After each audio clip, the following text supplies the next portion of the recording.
Bangladesh won the match thanks to Tawhid Hriday and Mahmudullah, but Mustafiz is a deadly bowler. তৌহিদ হৃদয় ও মাহমুদুল্লাহ রিয়াদের জন্য আমরা match হেরেছি। বাংলাদেশের বিপক্ষে ম্যাচ হেরে ম্যাচ শেষে উপস্থাপকের প্রশ্নের জবাবে মাহমুদুল্লাহ রিয়াদ, তৌহিদ হৃদয় ও মুস্তাফিজুর রহমানকে নিয়ে একই বলেছিলেন শ্রীলঙ্কার অধিনায়ক ওয়ানেন্দু হাসারাঙ্গা। এবং ম্যাচ জিতে ম্যাচ শেষে মাহমুদুল্লাহ রিয়াদ ও তৌহিদ হৃদয়কে নিয়ে যা বলেছিলেন অধিনায়ক শান্ত। দর্শক, চলুন একটু বিস্তারিত জেনে নেই। এবার টি-20 বিশ্বকাপের 15তম ম্যাচে বাংলাদেশের বিপক্ষে টসে হেরে প্রথমে ব্যাট করতে নেমে 20 ওভার শেষে 9 উইকেট হারিয়ে 124 রান করতে পারে শ্রীলঙ্কা। এদিন বাংলাদেশের হয়ে দুর্দান্ত বোলিং করেছিলেন মুস্তাফিজুর রহমান, রিশাদ হোসেন ও তাসকিন আহমেদ। তাই তো মাত্র 124 রানের মধ্যেই শ্রীলঙ্কাকে আটকে দিয়েছিল টাইগাররা। 4 ওভার বল করে মাত্র 17 রান দিয়ে শ্রীলঙ্কার গুরুত্বপূর্ণ 3 উইকেটস তুলে নিয়েছিলেন মুস্তাফিজুর রহমান। তার পাশাপাশি দুর্দান্ত বোলিং করে 3 উইকেটস নিয়ে ম্যাচ সেরার পুরস্কার পেয়েছেন রিশাদ হোসেন। এদিন বাংলাদেশের একমাত্র করুচে বোলার ছিলেন সাকিব আল হাসান। 1 ওভারেই দিয়েছিলেন 16 রান। 3 ওভার বল করে 30 রান দিয়ে কোনো উইকেটের দেখা পাননি। এরপর 125 রানের লক্ষ্যে জয়ের জন্য ব্যাট করতে নেমে শুরুতেই আউট হয়ে যায়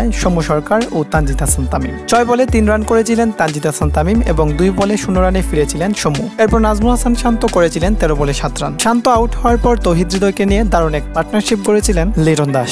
12তম ওভারে ওয়ানেন্দু হাসারাঙ্গার বলে পরপর 3টি বিশাল 6 মেরে 20 বলে 40 রান করে বাংলাদেশের চাপ অনেকটা কমিয়ে দিয়ে প্যাভিলিয়নে ফিরেছিলেন। এবং শেষ মুহূর্তে মাহমুদুল্লাহ রিয়াদ দুর্দান্তভাবে ফিনিশিং দিয়ে 13 বলে 16 রান করে বাংলাদেশকে জয় এনে দিয়েছিলেন। এবং সেই সাথে শ্রীলঙ্কাকে হারিয়ে এবারে টি-20 বিশ্বকাপের সুপার 8-এ খেলার সম্ভাবনা বাঁচিয়ে রাখলো বাংলাদেশ। এদিন বাংলাদেশের বিপক্ষে ম্যাচ হেরে ম্যাচ শেষে তৌহিদ হৃদয় ও মাহমুদুল্লাহ রিয়াদের ব্যাটিং এর প্রশংসা করেছিলেন শ্রীলঙ্কার অধিনায়ক ওয়ানেন্দু হাসারাঙ্গা এবং সেই সাথে করেছিলেন মুস্তাফিজের বোলিং এর প্রশংসা।